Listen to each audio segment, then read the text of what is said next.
నేను మీ సునీల్ కుమార్ గాజుల. కంఠం దాటగానే ఆహారం రుచిని కోల్పోతుంది. నాలుకకు రుచి తెలవకుండా పోతుంది. కష్టాలు తీరగానే మనిషి చేసిన సహాయాన్ని మర్చిపోతూ ఉంటాడు.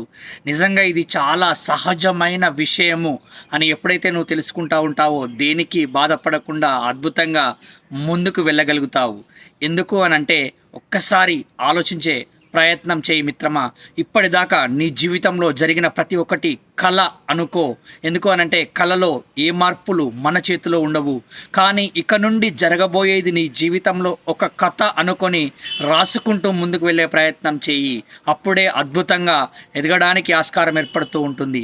ఎందుకు అనంటే జో హువా అచ్చా హువా, జో హో రహా హై అచ్చా హో రహా హై, జో హోగా అచ్చా హోగా అనే సిద్ధాంతంతో నిజంగా నీ చేతిలో ఉన్నదాని గురించి ఆలోచిస్తూ దాన్ని మార్చుకుంటూ ముందుకు వెళ్ళగలిగినప్పుడు అద్భుతంగా ఎదగలుగుతావు.